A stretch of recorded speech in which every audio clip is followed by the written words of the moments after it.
이번 책은 해밍웨이의 무기여 자리거라와 전쟁 일기입니다. 무기여 자리거라는 해밍웨이가 30살에 쓴 작품인데요. 그의 두 번째 장편 소설입니다. 1926년 태양은 다시 떠오른다. 이 책이 그의 첫 번째 장편 소설이었고요. 무기여 자리거라는 그 해밍웨이를 세계적 그 작가의 반열에 올려준 그런 화제작이었고요. 그리고 초판이 나오자 3만 부 이상 팔렸고 이후 8만 부 이상 팔린, 그래서 해밍웨이를 그 경제적으로도 우뚝 독립하게 만들어준 그런 책이었습니다. 해밍웨이는 그 1차 세계대전에 참전해서 부상을 입고 이탈리아 그 밀라노 병원에서 만난 미국인 간호사 그 아그네스와 사랑에 빠졌고, 그 다음에 이 경험을 그 기초로 해서 그 무기여 자리거라 이 소설에서는요, 그 스코틀랜드 출신 간호사 캐서린과 그 사랑에 빠지고 결혼 계획을 세워주는 그런 그 자신의 경험에서 나온 그런 자전적인 스토리가 같이 연결돼서 나오는데요. 실제로 그 20살이 되기 전 해밍웨이는 1차 세계대전에서 적십자사의 구급차를 운전하는 운전병으로 참전했다가 포탄 폭발로 그 부상을 당한 병사를 피신시키다 해밍웨이 자신이 부상을 당해 실제로도 이탈리아 무공 훈장을 받았는데요. 이런 해밍웨이의 자전적 경험이 이 소설 속에 그대로 녹아 있습니다. 무기여 자리거라 이 소설의 주인공 프레데릭 헨리는 해밍웨이가 1차 세계대전 때 그 이탈리아에서 겪은 그 자신의 자전적 경험을 대입시켜 살려낸 그런 인물이라고 보면 될 것 같은데요.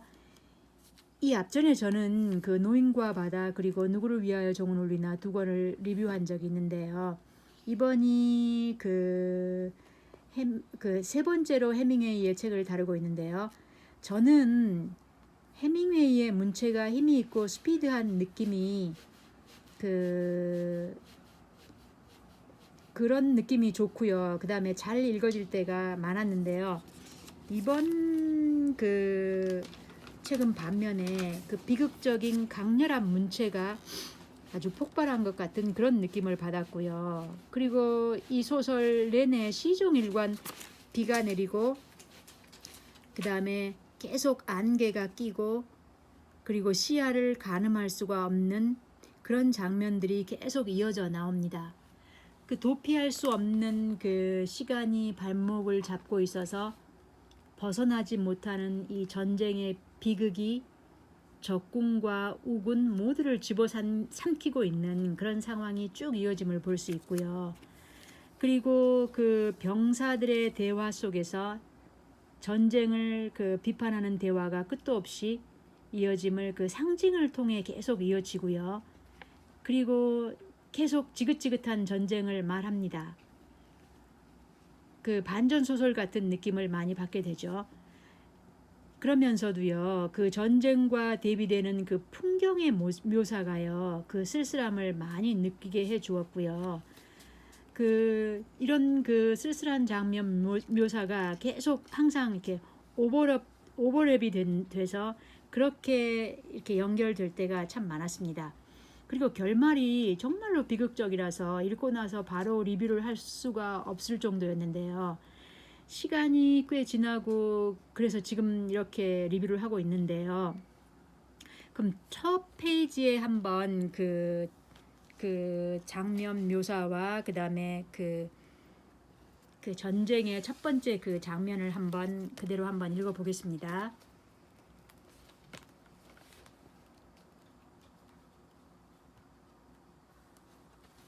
그해 늦은 여름 우리는 산으로 이어지는 평원과 강을 마주보고 있는 어느 마을의 민가에서 지내고 있었다. 강바닥엔 햇빛을 받아 바싹 마르고 하얗게 빛나는 자갈과 조약돌들이 깔려 있었고 수로에선 맑고 푸른 물이 빠르게 흐르고 있었다. 군대가 민가 옆을 지나 길을 따라 내려가면 그들이 일으키는 먼지로 나뭇잎과 나무 줄기들이 뿌옇게 먼지를 뒤집어 썼다. 그 해에는 나뭇잎들이 일찍 떨어졌다. 군대가 길을 따라 행군하고 먼지가 일고 바람에 나뭇잎이 떨어지고 그러고 나면 뿌옇고 황량한 도로엔 떨어진 나뭇잎들만 여기저기 굴러다녔다. 들판은 풍성했다. 과일나무로 가득 찬 과수원들이 도처에 있었다. 그러나 들판 너머 산들은 갈색으로 벌거벗고 있었다. 산에서는 전투가 벌어지고 있었고 밤이면 폭격으로 인한 섬광을 볼 수 있었다. 어둠 속에서 그건 여름 하늘의 번개처럼 보였다. 그러나 밤이면 시원했고 폭풍우가 올 것 같지는 않았다. 때로 어둠 속에서 창문 아래로 군인들이 행군하는 소리가 들렸고 대포들이 포차에 실려가는 소리도 들려왔다. 밤에는 지나가는 행렬들이 더 많았다. 안장 양쪽에 탄약들을 싣고 가는 노새들, 병사들을 태운 잿빛 트럭들, 캔버스로 덮은 짐을 가득 실은 트럭들이 느리게 지나갔다. 낮에는 큰 대포들을 실은 포차들이 지나갔는데 대포의 큰 포신은 초록색 나뭇가지로 포차는 덩굴로 위장되어 있었다. 북쪽으로는 계곡 너머로 밤나무 숲이 있었고 그 뒤로는 강 이편으로 또 다른 산이 보였다. 그 산을 빼앗기 위해 전투가 벌어지고 있었지만 성공적이지는 못했다. 가을 비가 내리자 밤나무 잎들이 다 떨어져 벌거벗은 나뭇가지가 드러났고 몸통들은 비에 젖어 까맣게 보였다. 포도밭의 잎들도 다 떨어져 앙상했다. 그렇게 가을 시골 풍경은 비에 젖고 갈색으로 변해 죽어가고 있었다. 네, 그러면요. 다시 그 나머지 부분의 내용을 간단하게 한번 요약해 보겠습니다. 1차 세계대전 중 그 오스트리아군과 대치 중인 이탈리아 전선에서 앰뷸런스 부대원의 장교로 복무 중인 미국인 그 프레더릭 헨리는 지금 중상을 입고 밀라노의 후방 병원에 이송되는데 그곳에서 그 전 근무지에서 만난 적이 있던 스코틀랜드 출신의 캐서린 버클리와 진실한 관계로 진전되면서 서로 깊이 사랑하게 되고 캐서린이 임신을 하게 되는데요. 헨리의 그 부상당한 다리가 수술 후 서서히 회복되어 가자 헨리는 전선으로 다시 떠나야만 하는데요. 전방으로 가고 바로 퇴각 명령이 떨어지면서 헨리는 앰뷸런스 세대를 지휘하며 의료 장비들을 싣고 퇴각하다 피난 대열에서 옴짝달싹할 수 없는 그런 처지에 빠지게 되는데요.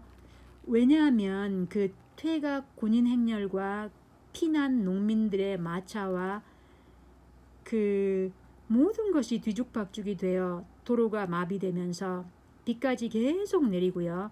그러면서 소속 부대와 연락 두절이 되고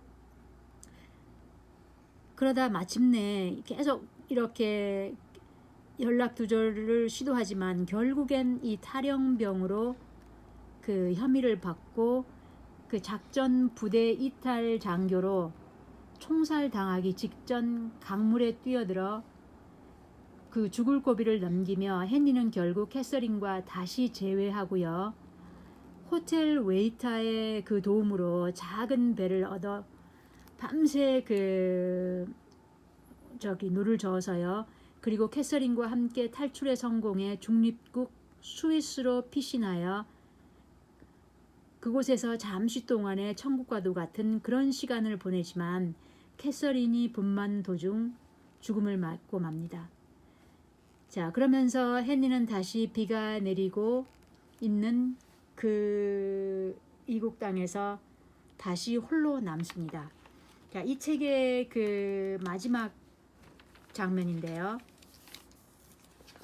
그들을 쫓아내고 문을 닫고 전등을 꺼보았지만 아무런 소용이 없었다.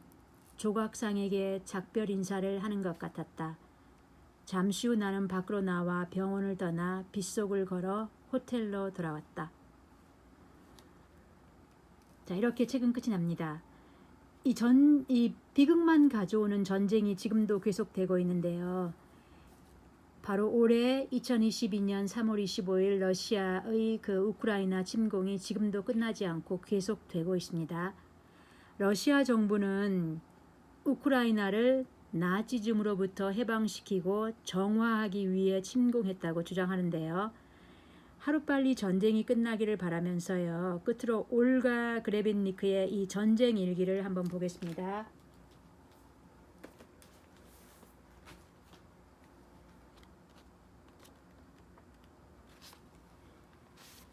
(2022년 2월 24일) 새벽 5시 30분 폭파 소리에 잠에서 깨어났다. 나는 뭐라도 하기 위해 짐을 싼다. 그들이 그림들을 웹하드에 업로드한다. 작업 중이던 새 책의 운명이 걱정된다. 아이들과 우리의 배낭을 쌌다. 아침을 먹었다. 먹어야만 하니깐. 메밀죽은 아무 맛도 나지 않는다. 내 그림들을 파일에 넣었다.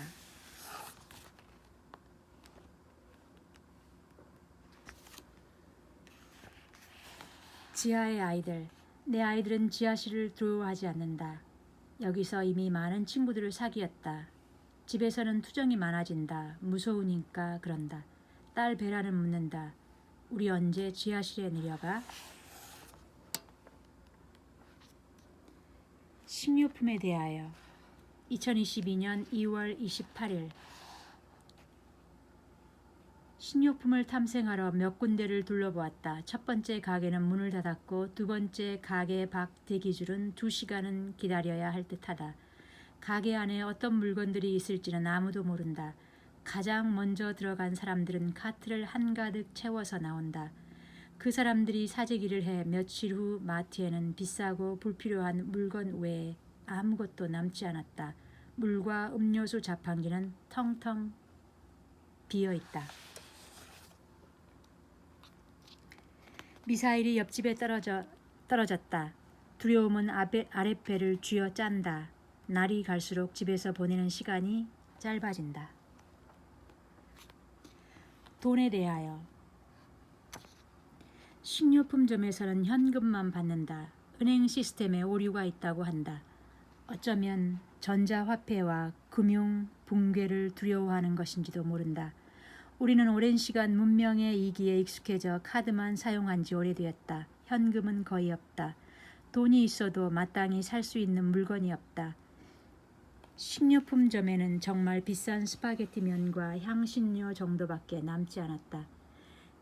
그리하여 모든 금융 인플루언서들이 말해왔던 나의 비상자금은 오늘 온라인 뱅킹 앱에 뜨는 가상 숫자에 불과하게 되어버렸다.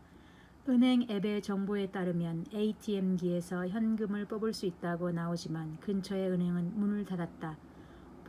폭격당하고 있는 도시를 가로질러 다른 지점에까지 갈 필요는 없을 듯하다.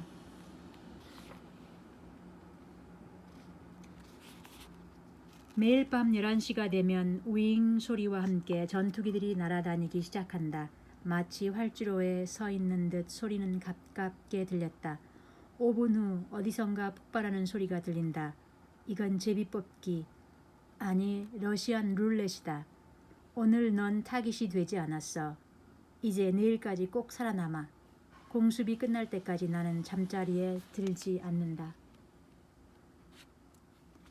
지하실 생활에 대하여 새벽 5시 완전한 어둠 속 나는 아파트로 올라간다. 핸드폰 배터리가 나갔다. 모든 전등은 꺼져 있다. 공습을 피하기 위한 위장이다. 전기 계량기의 빨간 다이오드만 깜박거린다. 나는 무섭지 않았다. 9개의 계단을 오른 뒤 옆으로 몸을 틀어 또 한 오르막을 올라간다. 이렇게 18번을 반복하면, 그러니까 171개의 계단을 다 오르면 우리 집에 도착한다. 더 이상 바바이카가 무섭지 않다.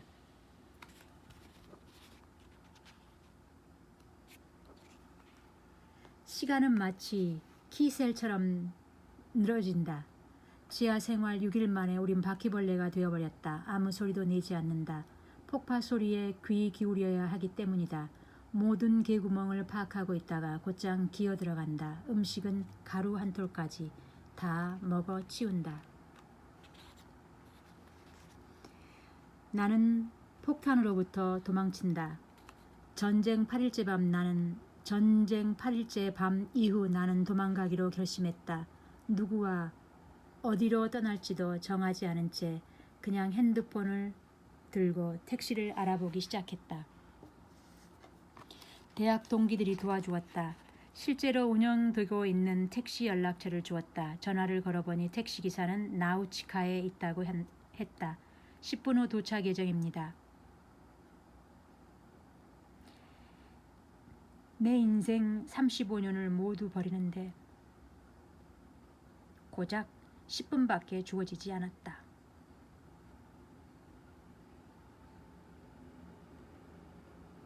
엄마를 집에 두고서 내 아이들을 위해.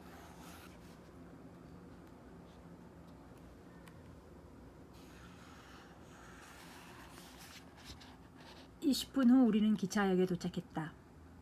우리는 서서 가게 되는 상황을 대비해 아이들의 배낭을 버렸다. 그 순간을 스케치하지 못해서 기억을 더듬어 그려본다. 우리는 인파를 피해 지하도를 통해 플랫폼에 도착했다. 첫 번째 열차는 이미 가득 차 있었다. 두 번째는 비어 있었다. 우리는 바로 그 열차 쪽으로 달려갔다. 어디로 가는 기차입니까? 서쪽으로. 정확히 어디로 가는지 알지 못한 채 우리는 기차 안으로 뛰어들었다. 열차에서 나는 머리를 풀었다. 디오르 향수 냄새가 났다. 내 이전 삶에서 남은 유일한 것이었다.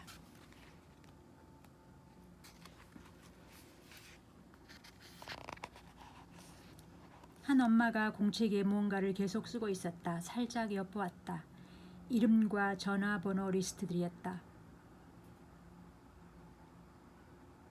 그 종이들을 뜯어 그녀는 자기 아이들의 옷 주머니마다 쑤셔 넣었다.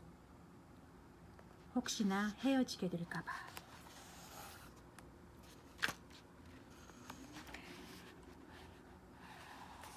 전쟁 첫째 날 내 아이들의 팔에 이름, 생년월일 그리고 내 전화번호를 적어두었다.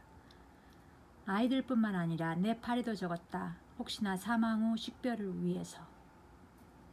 무서운 사실이지만 그 생각으로 미리 적어두었다.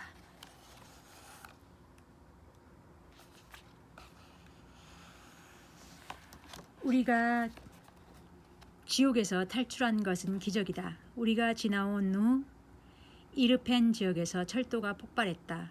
우리는 폭격을 피해 알 수 없는 미래를 향해 도망쳤다. 서서 갈 것을 감안해 아이들의 짐가방마저 버린 채 앞으로 우리에게 어떤 일들이 벌어질까 나는 알 수 없다.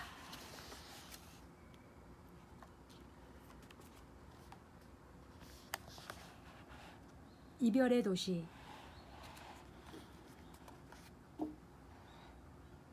남편과 작별 인사를 나누어야 하는 지점.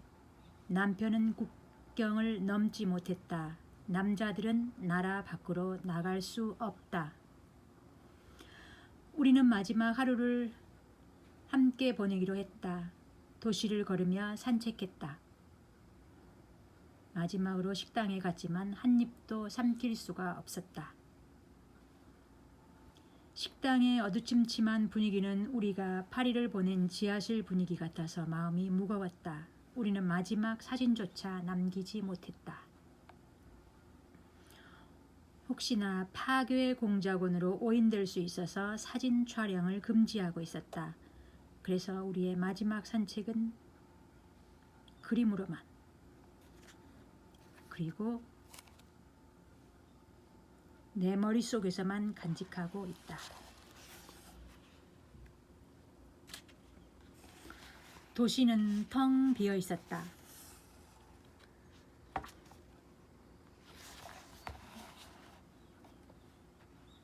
난민지원센터. 전쟁이 시작되기 전 나는 정기적으로 적십자에 옷을 기부했다. 그리고 지금 나는 그 후원을 받고 있다. 가장 급한 것은 난민 숙소에서 함께 지내는 아기를 위한 유모차, 그리고 강아지를 태울 비행기용 케이지. 모든 물건은 무료이지만 도움을 받아야만, 구걸해야만 생계를 유지할 수 있는 난민이 되었다는 것이 서글프다.